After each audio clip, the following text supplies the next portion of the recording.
However, as I get up to leave, Xavier suddenly grabs my wrist. Turn. Uh-oh.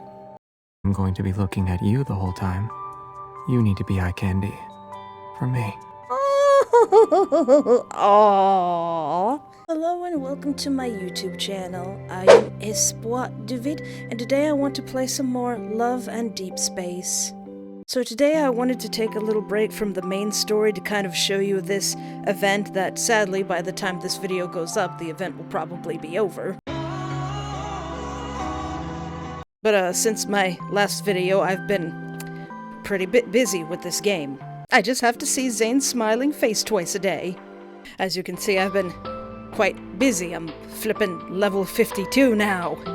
So the event I want to show you is called Kindled Revelries. If you've already gone through this, let me know how you did. I mean, it's pretty linear and straightforward, but I almost missed this entire thing because I didn't know how it worked. But I would like to show you all the little stories between the boys, because it's actually really sweet. Of course, I'm going to start with my favorite, Zane, and you can see that Zane is relationship level 35 with me. And the other two are 26, but yeah, I've been spending the most time with Zane. So what I really like is that each boy is going to a fancy party with you, but the reason for the party is always different. So I think Zane is going to like a old school meeting or something. Well, let's jump in. Let's find out. Let's see. Thankfully, I can replay these to show you guys. A prestigious medicine awards ceremony and banquet will be held in Lincoln City this month. It has attracted considerable attention. I never expected I'd be involved in this event. Coming! I rush to open the door. Zane is standing outside. You're here early. Make yourself at home. Zane is in my home. Have you received the invitation? Yeah, I thought it was sent to the wrong person when I first saw it. How? The paper has your name on it. Exactly. I couldn't believe my name and a medicine awards ceremony would be on the same document. I was thinking about looking up the names on the guest list, so I won't be clueless at the banquet. That won't be necessary. I'll introduce you to them. Not to mention several of my former professors and classmates are curious about you.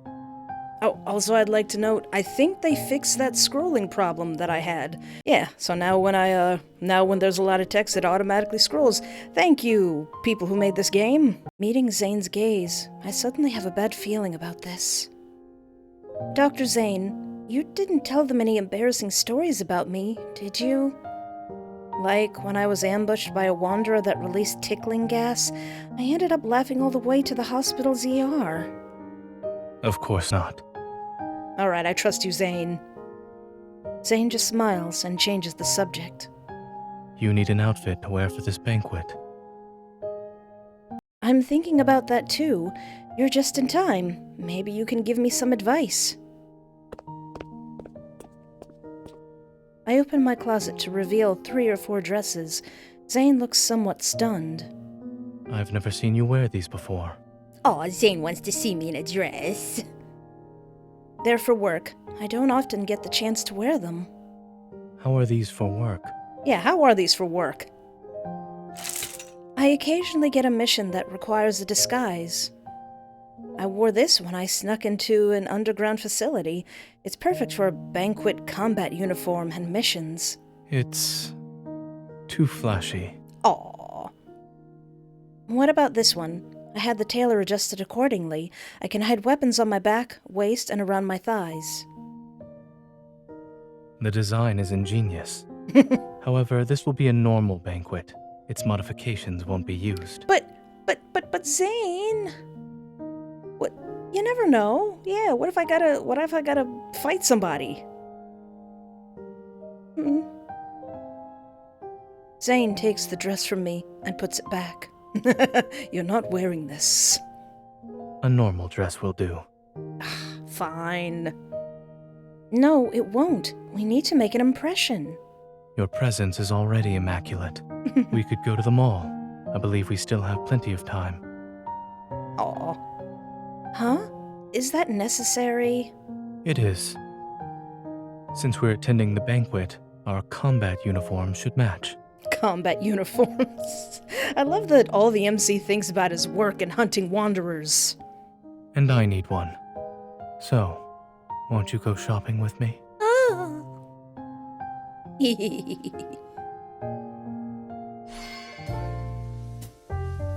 Alright, so that's how it starts, and here's where it's going. As we enter the mall, we're greeted by shades of pink and red. Hearts and roses are everywhere. It feels like we came in at the wrong time. Malls are always chasing the holidays. Yeah, currently Valentine's Day just ended, and they've got like Easter stuff out now. Or rather, capitalism is always chasing generous consumers. There are so many people here. Which store do you want to visit first? It doesn't matter. Fashion isn't my strong suit. Are you sure about that? I don't know anything about fashion either. Zane and I exchange a look before he points at a nearby store. We could start there. I turn my head. The shop's door faces the main street. It's nice. Great for escaping. The clothes look good as well. Stop thinking about work, me. Oh wait, no, that is me. Why don't we check it out? Welcome. I'm overwhelmed by the sight of various types of clothing in the shop. What do you think? My hunter's exam was easier than this. We should change things up. Let's pick out each other's outfits. Oh. Okay, I'll trust you with this very important task. Zane stops in front of a dark blue dress, adorned with small diamonds. I scrutinize it. I think you'd look nice in it. It's too long, the hemline is too narrow, and the waistline looks too tight. The large sleeves will be cumbersome whenever I walk. The employee nearby looks slightly confused, but Zane nods. There are other dresses. It's fine. The dress looks good at... If you don't like it, then we won't get it. We have more than enough time to find a dress that suits your taste. Yeah, we've got like 5 more chapters.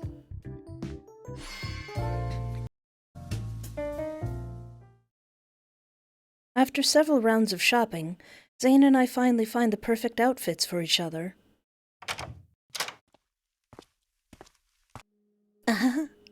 It's not bad. I mean, it's just kind of a shirt and tie, but my goodness, he looks good in it. Zane steps out of the fitting room, slightly lowering his head to adjust his cuffs. The clothing accentuates his broad shoulders and long legs, adding a touch of cool elegance. Do you have nothing to say? I'm pretty speechless. I was wondering how could I praise my excellent taste. I really do have good eyes. The clothes are a bit too formal. You think? No, it complements your look. It was basically made for you. Perhaps you should have worked here instead. No, my job is hunting monsters. I'm not lying. Besides, our outfits match. I stand next to Zane, make a finger gun, and strike a pose from a movie before the mirror. Don't we look like spies? Aw. I'm missing a tie. You're wearing one, fam. Leave it to me. I find one and loop it around Zane's neck. He lifts his head, his Adam's apple slightly moving. Aw, did he gulp because I was so close to him? Why are you nervous, Dr. Zane? The most vulnerable part of my body is being held right now. It's a typical response. Aw. Being careful would be the smart option. Having lowered my voice, I lean in and slowly pull up the knot to his collar. Are you done? Yes. Well? I let go and fix his collar. I'm shocked. I didn't expect you to be good at tying a tie.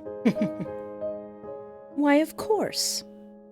Smug, I wiggle my eyebrows. A hunter should be able to tie all sorts of knots. Are you implying I was your prey then?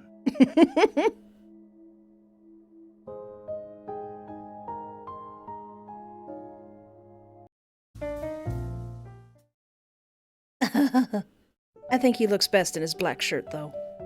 A week before the banquet, I arrive at Zane's house. He's working at his desk. Here's a cup of coffee. Take a break. Thank you. What are you doing? Leaning in, I notice Zane is in the middle of writing a speech. I was invited to give a 5-minute speech at the banquet.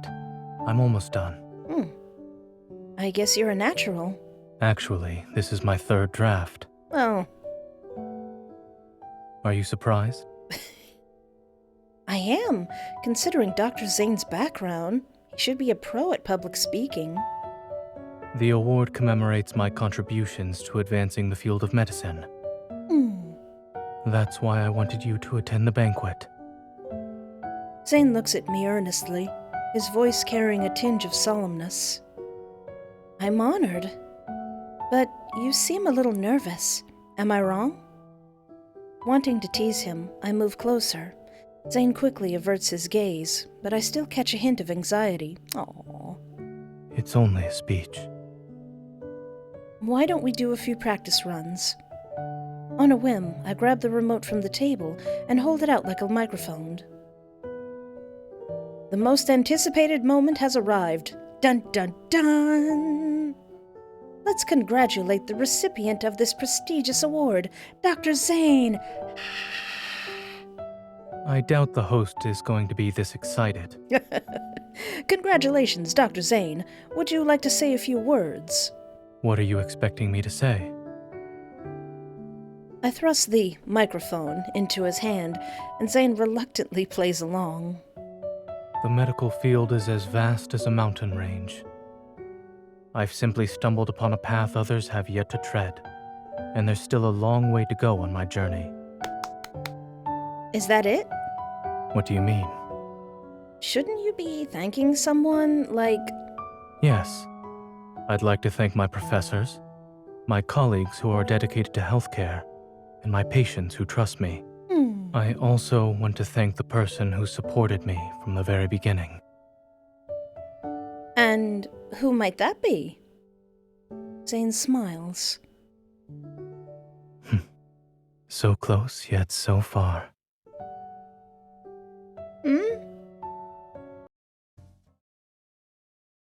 Finally, the day of the banquet arrives. I start getting ready ahead of time. Everything is good to go except for one thing. We have an hour left. We should leave now. Zane is here so he can be my escort. Meanwhile, I'm having trouble deciding what lipstick to put on. Which one do you think is better? Didn't you ask that 10 minutes ago? Try this. I think it matches your outfit. I don't know nothing about makeup. The most I know how to do is this lipstick I'm wearing right now. Zane briefly glances at the lipstick I own and chooses one. Isn't the color too bright? Don't move. Zane twists off the cap, lifts my chin, and slowly applies the lipstick to my lips.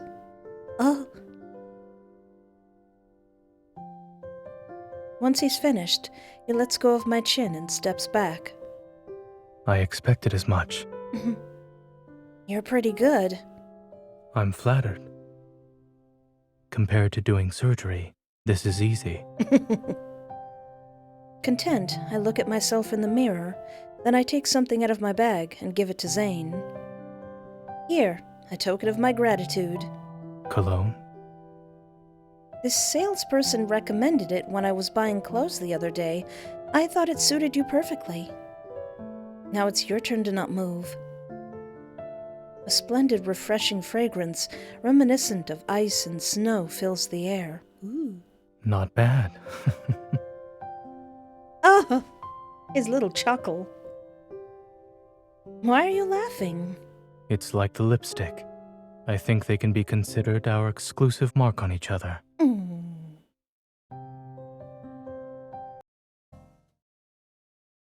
Ooh. 15 minutes before the banquet officially begins, Zane and I arrive at the venue. In the brilliantly lit hall, many experts in the medical field are already present. Zane and I walk arm in arm as we enter and draw attention to ourselves. We're the hottest couple in there. Dr. Zane, you're here. It's been a while. People come up and greet Zane every now and then. Curious to varying degrees, they glance at me. This is Dr. Charles from Renho Hospital. We used to be classmates. Oh. Hello, it's an honor to meet you. Dr. Charles seems to be pleasantly surprised, and he shakes my hand. I've heard so much about you from Zane. It's nice to finally meet you in person. Has he told you how insane I am? I can't help but glance at Zane. As usual, he appears calm. What did he say? You'll have to ask him that yourself. You're as wonderful as he said you were. Oh, he says I'm wonderful. After everyone leaves, I look at Zane. Complex emotions and a bit of gratitude stir within me. Zane, I never thought... I said nothing of the sort. Anyway, let's go. My former professors are over there.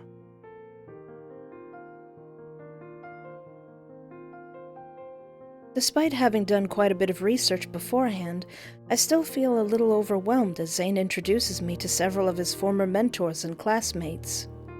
Are you nervous? Sort of. My palms are sweaty. Why didn't you tell me you knew a lot of people here? The medical field is actually quite small. It's nothing special. However, it seems the professors like you more than me. Is it 'cause I'm cute and chaotic and wanted to bring a gun to this venue? Are you jealous? Not at all. I'm happy, actually.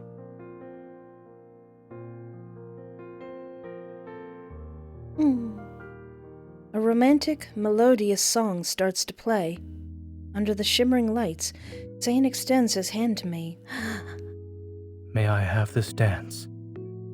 Because of the hazy light, his gaze appears particularly gentle. Of course. Smiling, I place my hand in his, and we move onto the dance floor. Do you really trust me? What if I mess up? That's fine. Zane's hand rests on my back as he takes the lead. I'm more than willing to match your pace.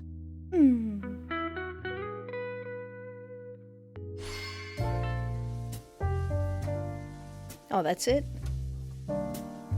Oh. Okay, so now that was Zane, so let's go through Xavier's story. I'll save Raphael's for last because I actually like his the most, but Xavier's is very sweet as well. Recently, staff at a hotel reported peculiar incidents occurring around midnight. For instance, the carpet that was just cleaned would suddenly smell sour, or the guest's personal belongings would go missing for some reason. They suspect it's because of a wanderer. Many hunters have investigated the hotel, but no one was able to find the source. So we're here on business. So we need to pretend to be attendees at the masquerade and ensure everyone's safety, all while figuring out the cause of the energy fluctuations? Yeah, that's about everything on the mission briefing. Why do we have to pretend? Why can't we just roll in there like the Ghostbusters? Hey, anybody see a ghost? Then we should get going. Maybe we can figure it out before the masquerade starts. Xavier shakes his head. The staff said the energy fluctuations don't happen every day. They only occur when the hotel is packed. And it will be the most crowded during the masquerade. I sit down on Xavier's couch and look at the invitation with his signature embossed in on the bottom right-hand corner. I see. I was wondering why you were interested in a masquerade. It turns out the invitation was for a mission. Are you disappointed? No, I always want to work. I'm ready to fight wanderers at a moment's notice. No. But you just frowned. Huh? Taken aback, I touch my brow. I quickly drum up an excuse. My dance skills aren't the greatest. What if I mess up and make everyone panic? That wouldn't be good. Xavier nods, as if he believes me. I would have picked a different mission if I had known. Aw. What else is there? Let me see. Just as I'm about to turn on my hunter's watch, Xavier grabs it. There's an energy fluctuation at an abandoned construction site. We could also deal with the Wanderer hiding under the manhole covers in the old quarter, or... These missions sound easy. Take your pick. Or are you saying you know how to waltz? Sighing, Xavier leans back against the couch. I don't. You do have a wild imagination, though. He takes the invitation from me and points at the date. We'll be working during you-know-what. Is that the Valentine's Day? I know. My attention lingers on the date for a moment before I look back at him. What about you? If I didn't, I would have chosen another mission. Yet while everyone else is thinking about doing romantic things, you're here asking me to lift manhole covers. You sound a bit salty about that. Xavier appears to be in deep thought. Afterwards, he looks up at me. We have a mission that day, but after the masquerade. Would you like to do something else together? Sweet baby boy. Innocent boy. I guess we're going to the party. To blend in, the first step is learning how to waltz. Just as I'm about to talk to Xavier on how not to give ourselves away, he reveals he's already a step ahead of me. Learn how to waltz with Wyatt and become the brightest star at the ball? I approach the TV in the center of the living room, which is currently paused on a dance tutorial video. Xavier didn't turn it off in time. Xavier, I didn't know you had it in you. Xavier avoids my gaze, pulling me away while grabbing the remote to turn the TV off. I don't want to be the brightest star, but not being able to dance is probably just as bad. Who knew you'd be so proactive? I nod and pat Xavier's shoulder. I wanted to practice at home in secret and then surprise everyone. Except I wasn't practicing. I was reviewing. Were ya? Besides, a waltz is a two-person affair. You shouldn't practice alone. Xavier meets my gaze. You can't dance either, right? Shut up. What do you mean? I can dance, as long as there's arrows. We'll be waiting for you right here tomorrow afternoon. I need to think about it if only Wyatt is waiting for me. Your classmate Zave will be there too. And that means we'll be seeing each other for the next couple of days, right? His voice is so soft and gentle. Oh. On a sunny afternoon, my first dance practice with Xavier begins. His hand rests on my waist. He leads me to the beat of the music in the video, and we twirl to the rhythm. Even though I assumed Xavier is as awkward as me with waltzing, he's actually quite good. I have to ask. When there's a break between the songs, I lift my head to look at Xavier. Yes? Did you actually learn how to dance by just watching videos? Your movements, being able to follow the beat while staying calm. You can't be a newbie. Yeah, you're right. I'm not really a beginner. Aww. I knew it. You're overthinking it. I'm not an expert either. You're an intermediate. Xavier lowers his head. The sunlight from the window touches his back, casting a shadow in the corner of the room. I only practiced a little in the past. Aww. I wonder if I should ask him when that happened, how he learnt to waltz, and whether he danced with another person. He suddenly raises his head. His expression and mine are the same. I have a question for you two. Huh? Were you looking for something on the ground? Aww. Your foot. Feeling dejected, I try to put some distance between us, but he only holds my waist tighter. Oh.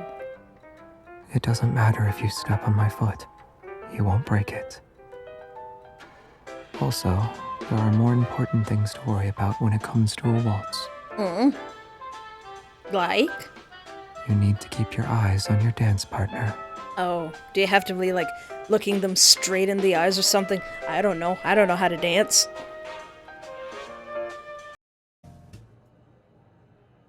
After several days of practice, I've improved greatly. However, the next problem lies with Xavier. Do we really need to buy clothes for this mission? Scanning the store we're in, Xavier stands at the entrance of the fitting room. You always wear the same thing: white sweaters, white hoodies, white jackets. Xavier looks at the dress shirt in my hand, his expression slightly upset. But this is also white. I pick up another suit jacket, shove it into Xavier's arms, and push him into the fitting room. Just put it on you. Now it's not. When Xavier pulls back the curtain, wearing the suit, I suddenly understand how the CEO and the TV dramas feel when waiting for their girls to come out of the dressing room. Then I shake my head, and Xavier goes back into the fitting room to change. I think this one is good. You just don't want to try another one. We can do better. I didn't realize being your dance partner also includes being stripped of my right to choose my outfit. I'm sorry, honey. Just put on the nice shirt. You're my mission partner and dance partner. You need to be eye candy if I'm going to be looking at you the whole time. Is that so? He nods, then obediently returns to the fitting room to change again. Aww. Aww. When Xavier comes out wearing a new jacket, I point to the suit and turn to Otto, as those CEO male leads say. I'm buying all of them. However, as I get up to leave, Xavier suddenly grabs my wrist. It's my turn. Uh-oh. Like? If I'm going to be looking at you the whole time, you need to be eye candy. For me. Aww. Xavier's fingers glide between the clothes hangers before stopping at a dress. I like this one. Can you wear it? Certainly, pal. Is it cute? Ow. I didn't expect my waltzing skill to improve so much in just a few days. Before the masquerade, Xavier and I wrap up our last dance practice. Why are you laughing? I guess only a dance partner can make those sort of comments. You're not saying I'm a bad dancer, are you? Not at all. You're pretty good.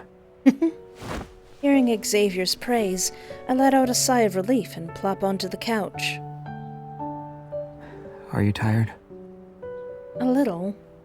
Come to think of it, the lights will be dimmed when we're carrying out the mission. You don't need to be perfect. In dim lighting, I stare at the ceiling, my mind unintentionally recalling the past few days.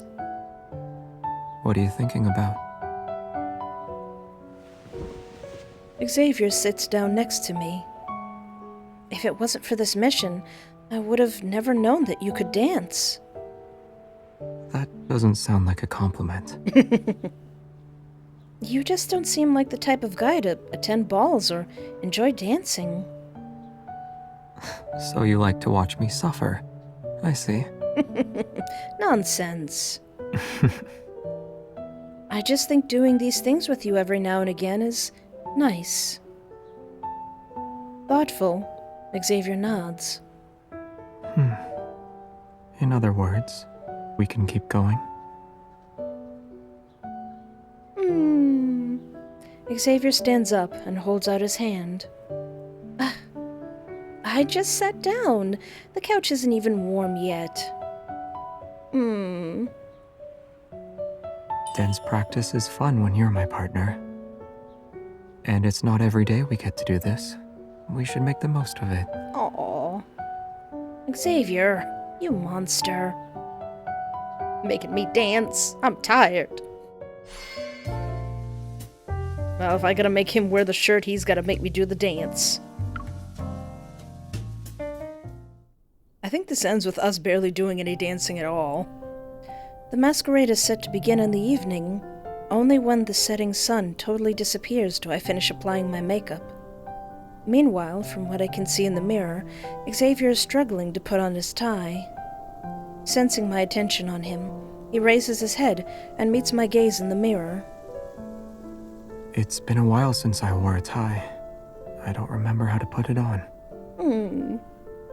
Can you do it for me? I sigh, stand up, and turn around. I inadvertently lean against the vanity table. Idiot. Xavier approaches me. I grab the end of his tie. Come closer. Xavier looms over me. He leans down, and his gaze just so happens to fall on my lips. What are you looking at? Didn't you ask me to come closer? I purse my lips and take the tie under Xavier's gaze. His fingers fumble, pulling the tie a few times. I can't breathe. Then stop staring and turn your head to the side. Xavier does so. Part of his neck is exposed, revealing his veins. Oh, I'm looking at your veins. Yet, I feel like a beast has purposely exposed its weak point, and now is daring careless hunters to approach. That neck is gonna get smooched. What are you looking at? Your supple throat. My eyes look above his head and see the clock on the wall behind him. I'm checking the time. Xavier nods, straightens his posture, and turns to glance at the clock. It's about to start. Shouldn't we get going? I pretend to be calm as I straighten his tie. I pick up the bag hanging on the coat rack. Let's go. Aww. We're having an intimate moment. The ballroom is located on the top floor of the hotel. Listening to the music seep through the door, Xavier and I stand outside. We both take a deep breath and walk in, holding hands. Aww. Xavier and I put in a lot of effort to not expose our identities. But once we enter the ballroom, we notice the guests are only focused on their dance partners. No one has noticed us. We dance. My evil doesn't resonate with anything that could be related to a wanderer either. We won't be able to finish today, huh? Before Xavier responds, I sense a subtle change in the air. It's here, just outside. Espoir is ready to roll, I say in a low voice as I glance at the door. At that moment, my hand reaches for the gun strapped to my leg. I rush out of the room and follow the energy fluctuation.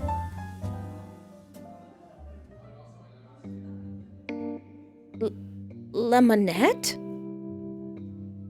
I aim my gun at Lemonette's round, familiar face. It's kneeling on the ground, trembling.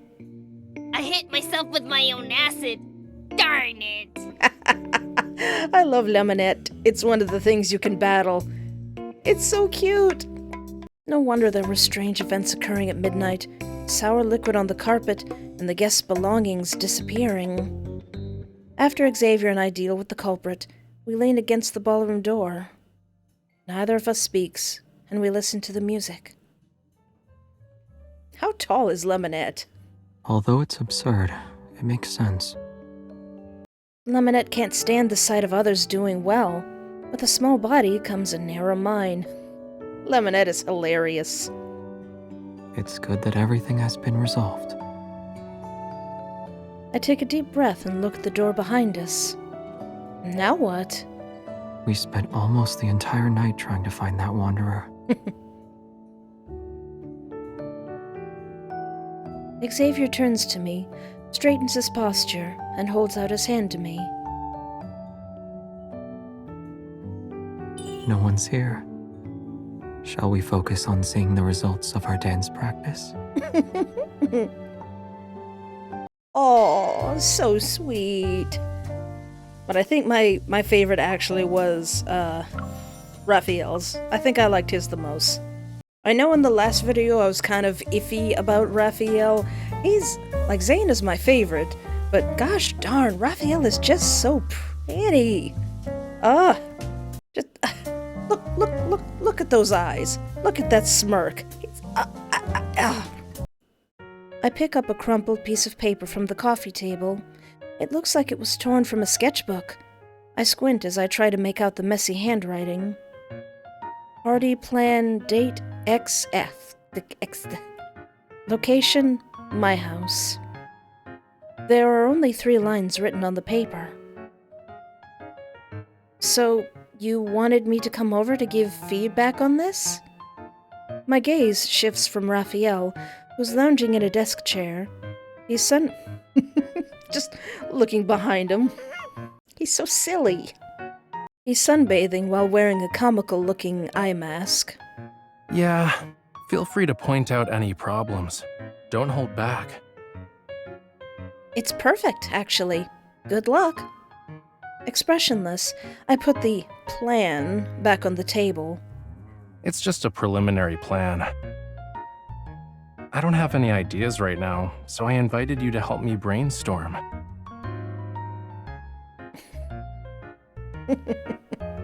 You're not just gonna watch me struggle, right?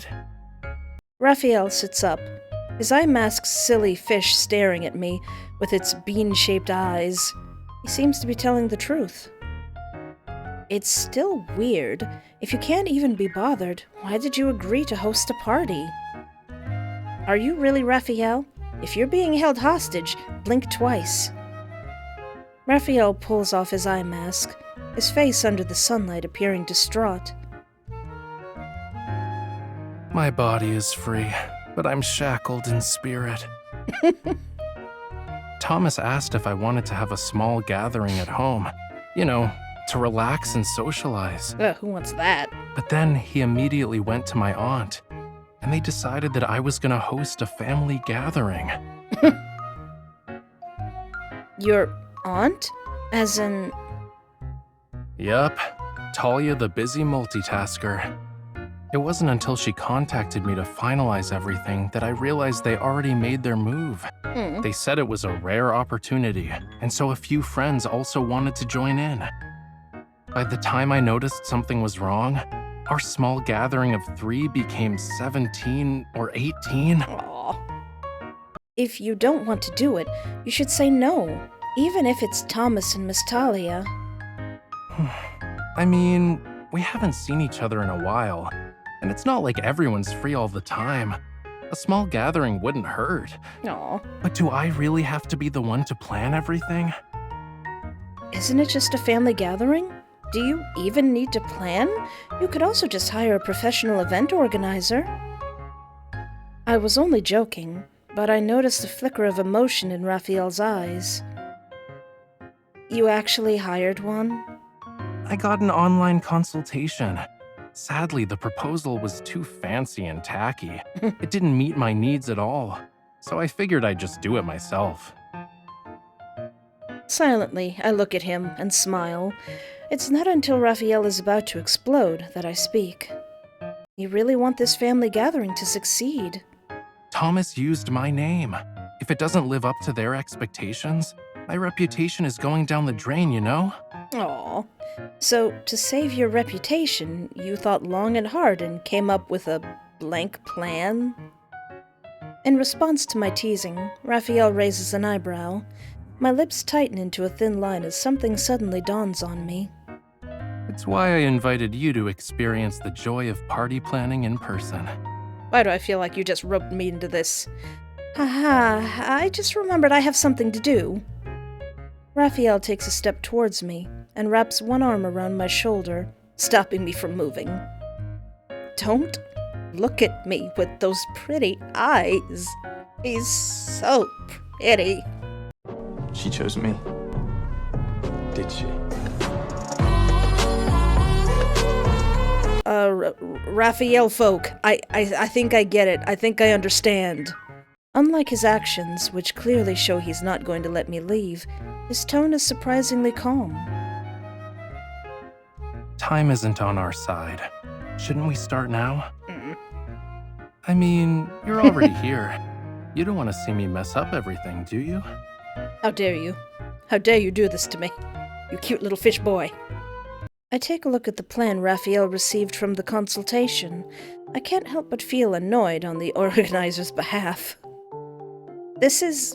You're not planning to hold a banquet for nobles, are you? I just wanted something classy, cozy, tasteful, and thoughtful. Clearly, this is a them problem. Boy. No, it's a you problem. Isn't this the ambiguity designers hate the most? I sigh and shake my head. How the mighty have fallen. Raphael takes the designer's plans away from me. He pats my shoulder. You're right. So let's not waste any more time. Why don't we come up with our own party? I'm thinking maybe we could make it more... I try to find a way to describe it, but in the end, I ironically end up using Raphael's words. Normal, cozy, tasteful, and thoughtful. You summarized the important parts.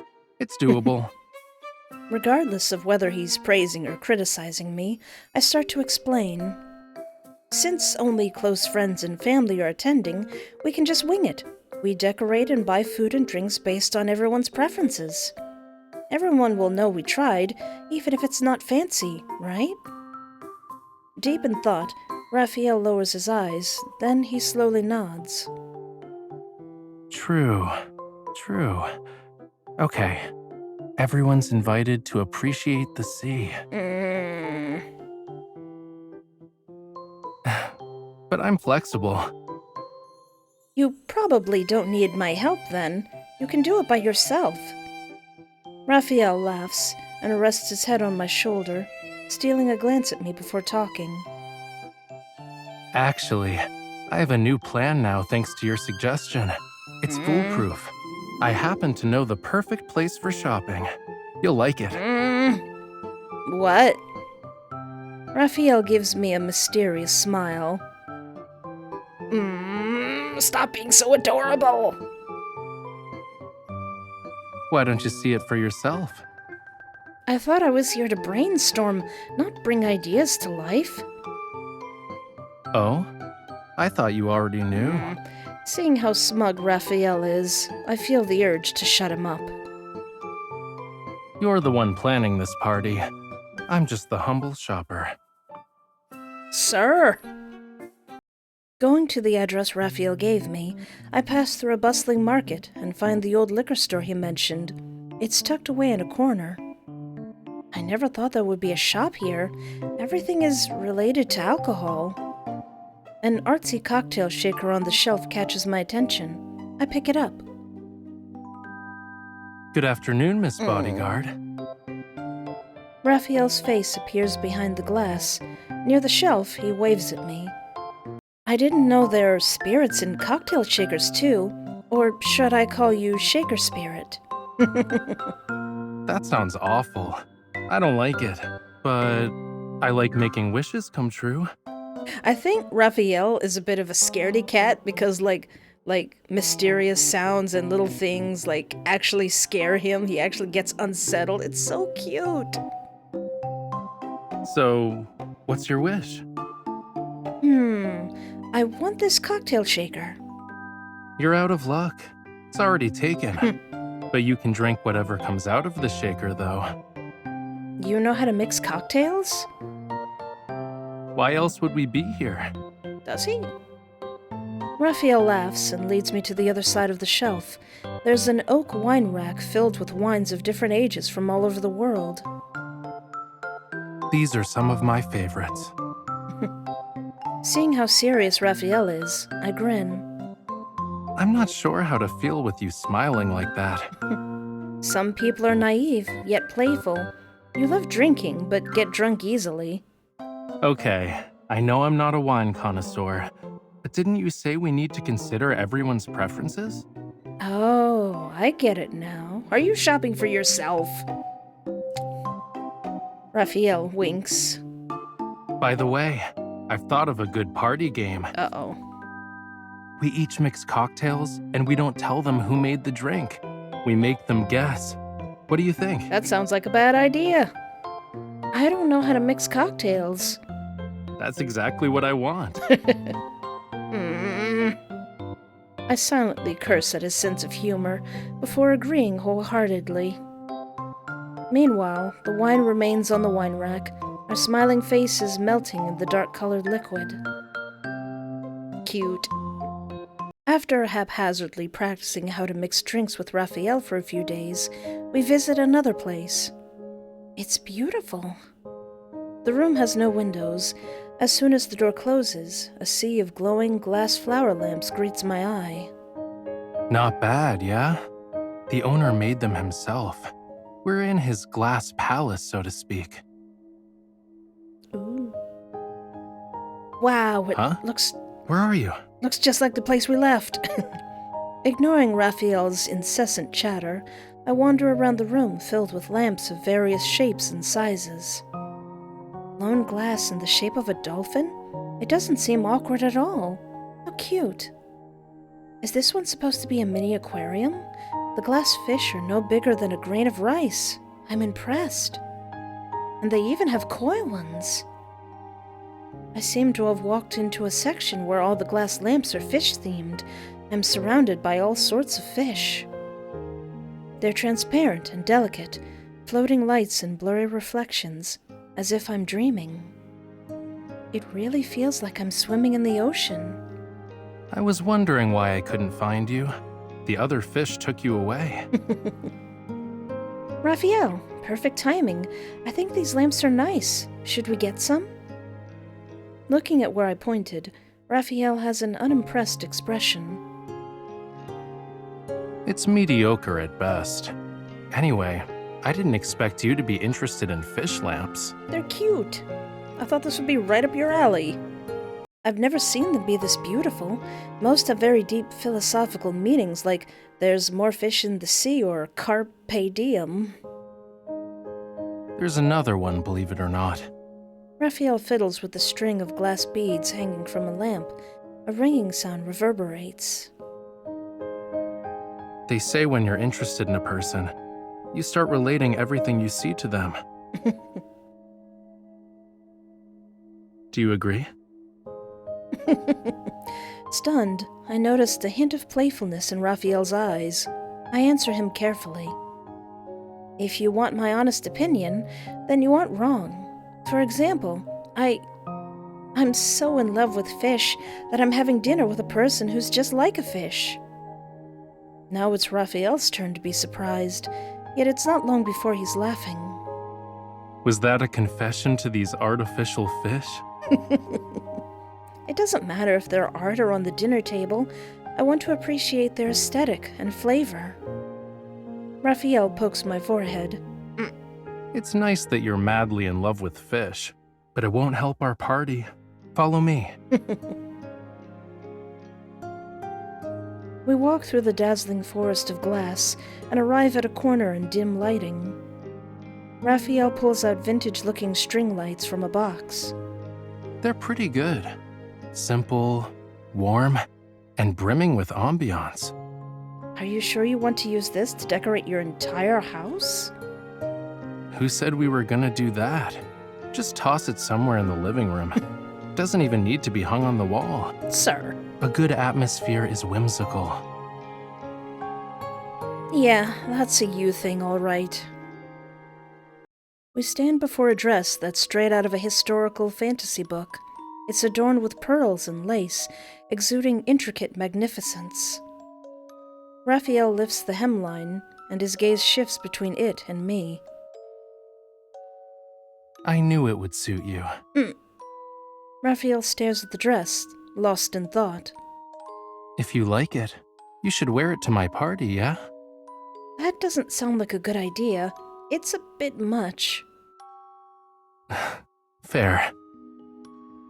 I spot a suit next to me. I have an idea. Raphael, come here.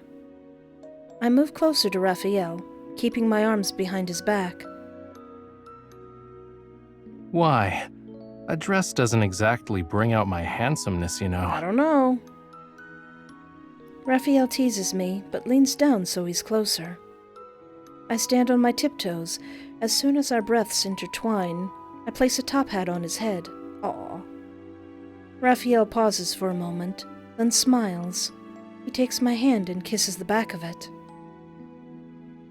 I'm honored, my lady. Our reflections appear in the fitting room mirror, surrounded by medieval-inspired clothing.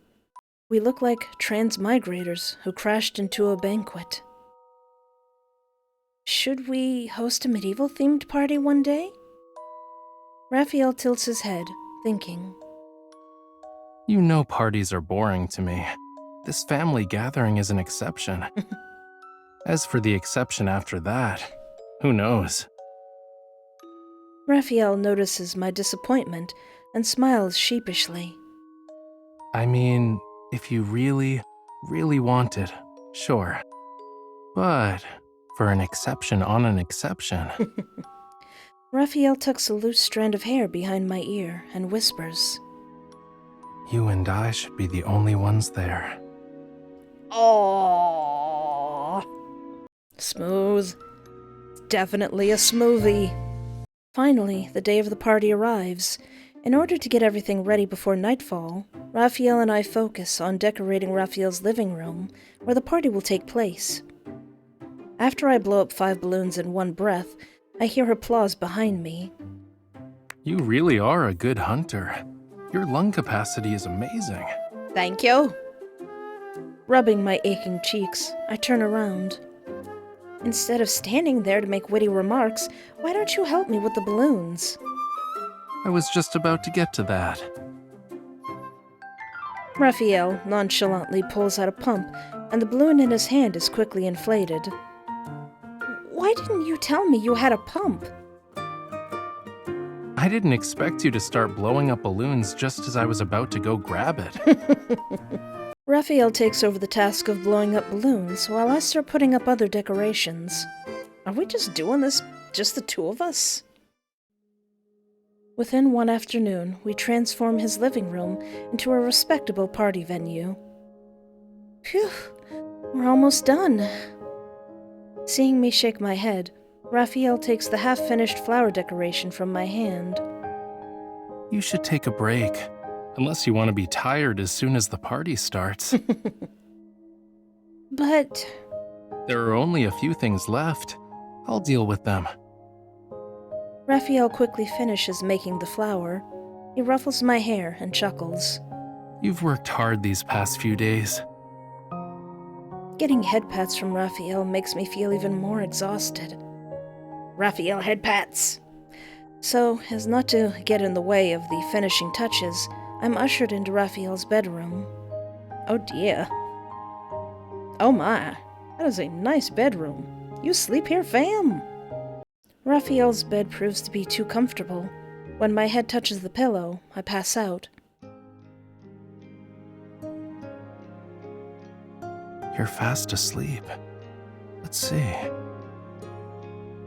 Half awake, I hear Raphael's voice. Is this a dream? Oh well. You'll just have to wear the dress next time. After a moment passes, I sense someone nearby. Something touches my head. Raphael, what are you doing? Nothing. Go back to sleep. Having heard him speak in a soft voice he doesn't often use, I fall asleep again. When I wake up, I'm the only person in an otherwise empty room. Raphael? Are you there? I unconsciously shake my head. Something's not right. Walking to the window, I realize why it's strangely quiet. It's snowing outside. I don't know when it started. Then I stare at my reflection in the glass. My loungewear is still the same, but only after a few minutes pass do I realize what's wrong. I'm wearing the shoulder-length white veil. It's wrinkled from how I slept, tangled with my hair. Did he put a veil on me? Oh, it's from that dress. Heavy snowfall reflects the veil's shadow as it flutters from one window to another. In an old clothing store, an intricately designed lace gown stands before a velvet curtain. A sign that says "Sold" stands in place of the veil. He bought the veil part. Oh.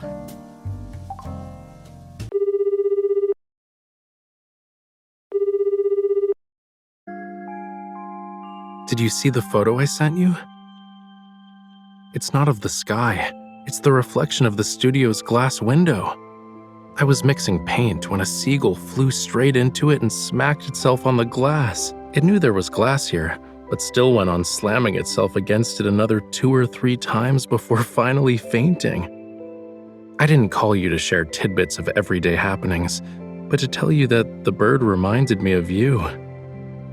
You were telling forum members off late last night because they were coming up with nonsensical interpretations of my paintings. You rush over when something catches your attention.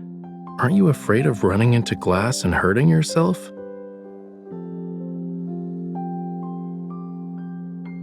Of course I'm complimenting you. You knew it was a hopeless case, but still did it anyway. I know that you couldn't help but feel angry for me. But you know, there's a glass wall between me and them. Their interpretation of my work is, to some extent, just a distorted refraction. So I've never cared about what others say, only about what the person standing on my side of the glass has to say. You still don't get it? Then you are just like that silly seagull.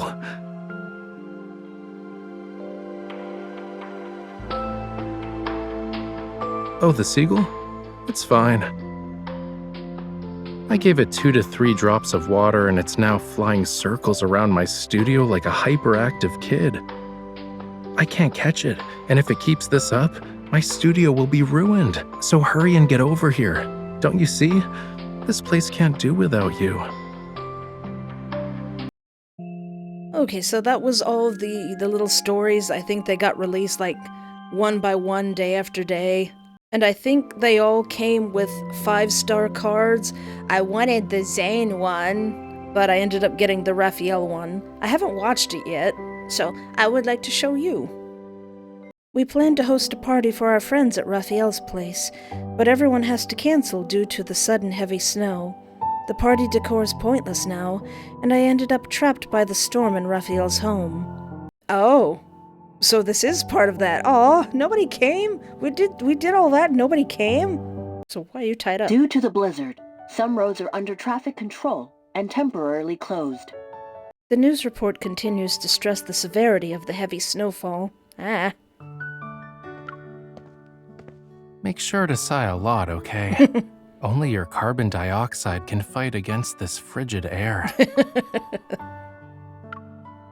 Taking the warm milk from Raphael, I look up at him.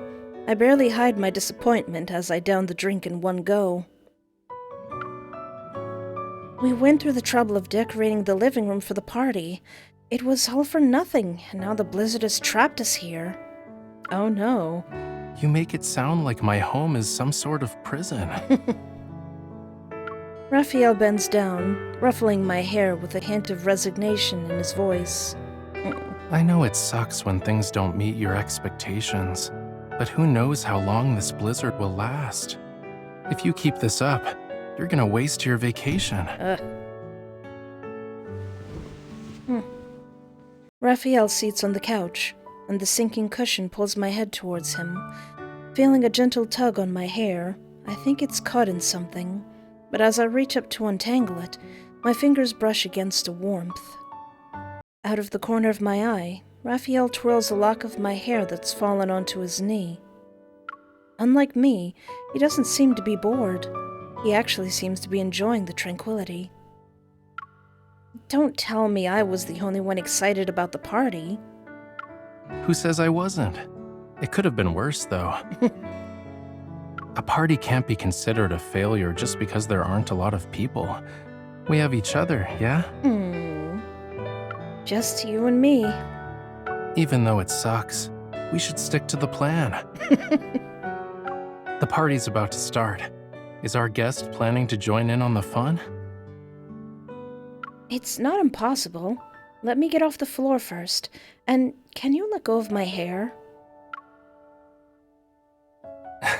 Sure, but could you let go of my hand first? Why does this end with you being tied up? The lights in the room dim. The cozy atmosphere enhances the tantalizing aroma of cake and red wine wafting through the air. Can this really be a party when it's only us? You're right. It's a date then. You're just gonna come out and say it? Those are two different things. Raphael slides the freshly cut piece of cake to me, then hands me a glass of fine wine. He raises his glass in my direction. Here's to our revelry amidst the snow. Dates, revelry, anyone would think it's all fun and games. There's no one else, so I can say whatever I want. Who's gonna stop me? The party police. Or do you have a better idea? Not really. You should do whatever makes you happy. Our glasses clink together, and Raphael and I share a knowing smile. The slightly cold wine slides down my throat and sneaks into my body like a cunning breeze. The merriment around me seems even more vivid. I had a feeling you've been in a good mood for a while. Am I wrong? Is it obvious? You know, I'm even happier now than I was a moment ago. Yeah, 'cause we're getting dranky drunk. As if to make sure I can feel it, Raphael props his chin up with one hand and moves his face closer to mine. His smile and mirthful eyes aren't just obvious, they're seemingly tinged with red wine. What is it? Are you feeling it? Or are you drunk? Art thou feeling it now, Mr. Krabs?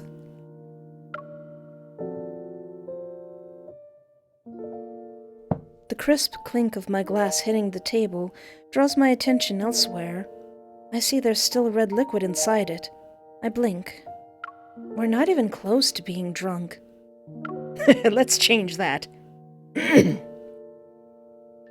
You didn't give me milk earlier just so we could drink wine, right? Or maybe it was meant to be eaten with the strawberry cake? You're not saying I'm some kind of mastermind who could control the weather, are you? I don't know. Well, not quite that omnipotent. Carefree, Raphael chuckles and lazily taps the glass. Hold off on the alcohol for now. Didn't you prepare a lot of party games? Shouldn't we play first? They're meant to be played with a lot of people. I've also practiced my dance moves. Raphael walks over to the sound system, and a song starts playing. A soothing piano melody fills the air as he extends a hand towards me. It's an invitation to dance. Want to tell me who you practice dancing with? Xavier. My coat rack at home.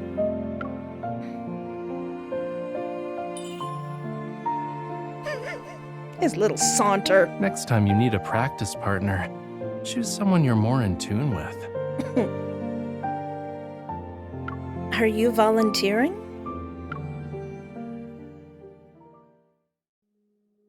Raphael wraps his arm around my waist, moving in time with the song, his gentle touch and distance. Let me read it! They fixed one problem but kind of started another. His gentle touch and the distance between us are perfect. Our breaths, stained in the same sweet red wine, intertwine and seemingly form a thread of intoxication. Oh. It connects us, pulls us closer and closer with an irresistible force, until the music stops. The room is so quiet that I could hear the snow falling from outside. Is this how you imagined the party would be? I don't know. Well, it's exactly what I had in mind. Are you sure you don't control the weather? But you'll probably feel a little queasy after drinking and spinning around, yeah? His hand rests on the small of my back, and his warmth seeps through the fabric of my clothes. I can't tell if the heat is because of our dance, or because of him. I can only think about the scent of red wine. I can feel his shirt against my body and his slow caresses on the back of my hand. They all seem to overwhelm my senses. I'm feeling a little thirsty. Calm down there, main character Espoir. Raphael leads me to the window and starts rummaging through the mini-fridge stocked with various refreshments. What do you want to drink? There's some sweet stuff.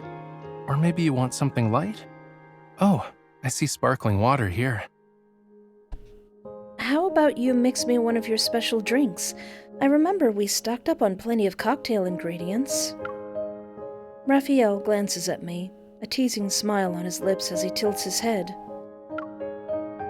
My dear guest, alcohol isn't going to make you less thirsty. You'll just be more drunk. Then make me something that's refreshing and won't get me drunk. Please. If you insist. Okay, I'll do my best. Give me a moment. Raphael grabs 2 glass bottles, gives them a once-over, and pours their contents into a shaker. He scoops up some ice cubes from the ice bucket and adds them in. He closes the shaker and gives it a good shake. In just a matter of seconds, a colorful icy beverage appears before me. What's this? It's sparkling fruit juice. Ooh. And the best part? It quenches your thirst without getting you drunk. The bad news is there's no alcohol. I ordered a cocktail. If there's no alcohol, then what's the point? Calm down, Espoir. Don't turn this into a problem. Sorry. The bartender here plays it by ear. Raphael places a hand over his chest, leaning slightly forward to look apologetic. All the while, he wears a smile that's clearly for the spectacle. Seeing as how you're genuinely sorry, I guess I can taste it first. Well, is it to your liking? As I sip the cocktail to quench my thirst, I notice he's still standing there, unmoving. I decide to play along with him. While it's delicious, it's still not what I ordered. If you can't make me another drink, you need to compensate me in a way that makes me happy. Pretending to be angry, I press my finger against Raphael's chest, pushing him back until he stumbles onto a chair. Oh dear. Sighing, Raphael nudges a present away with his foot. He holds my hand and gives me a troubled look. How should I make it up to you, my dear customer? Well... Holding back a smile, I take the ribbon strewn over the back of the chair.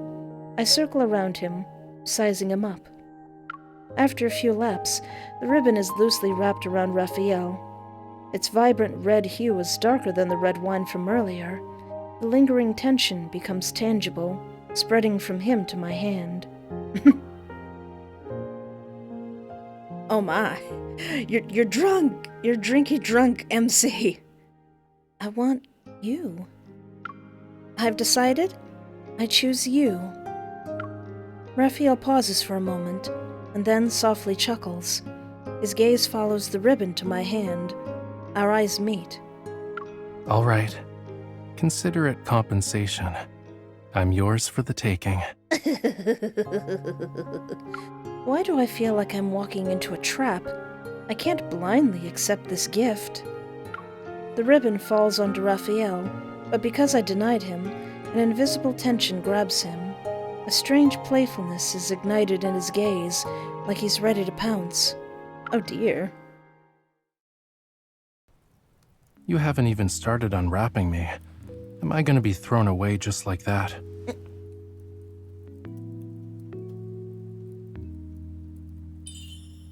Oh, but I've seen this gift before. Really? Heck. You think you have me all figured out, do you? Before Pandora's box was opened, no one knew if it held miracles or catastrophes. Or maybe you're just too much of a coward to accept this big surprise. Raphael! I want to press this one. Let me press this one. Worried about breaking me? I'm not that fragile. Anything I give to you must be perfect. Even the tiniest of flaws is unacceptable. Are you still concerned? I'm down for a slow, thorough inspection.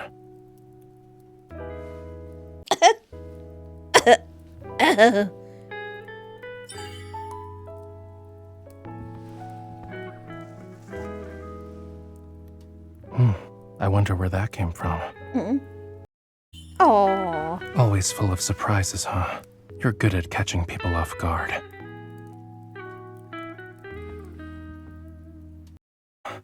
Wait, what's going on here? Wait a minute! I'm not sure who's suffering more, me or the flower. Can't you be a little more gentle? Never mind. I should give you detailed instructions later.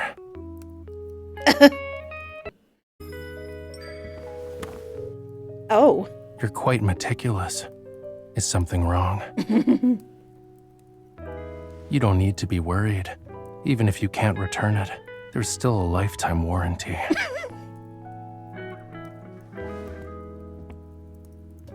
All right, that's enough. I'll let you off the hook. Let me untie this. When did you untie yourself? You know, there are plenty of old escape techniques on the internet. This is good. I'll give you a present. Raphael. Stop. Stop. Outside, the world is sunk into darkness. Only strips of city light illuminate the night. Meanwhile, twinkling lights weave around Raphael and me as if outlining a tiny stage. At its center, sparks paint Raphael's eyes in warm hues. He looks at me. Have you made up your mind? Do you want me? Monsieur! Stop! The snow is stopped. The silence hangs heavy, unbroken. A shadow is cast over Raphael's eyes, and not even light can reach them. His expression is rather serious. Speechless, I open my mouth. Why did you stop? I'm curious. Were those your true feelings? Or were you too busy acting? And being drinky drunk. If I get too into it, would you keep playing along? Sure. Why not? And what if they were real? Raphael watches me. He doesn't move or avert his gaze. Then you should say, you enjoy my company, and that I can make you happy.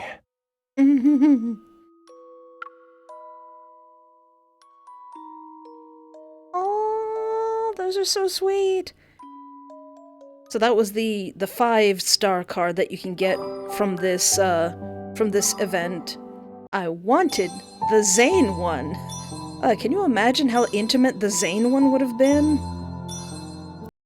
Well, at the time of recording, this event only has 2 more days, so sadly, I might just have to look elsewhere to see what happens in Zane's intimate moment. Because there's no way I'm gonna get enough points. But gosh darn it, I would have loved to see what happens. But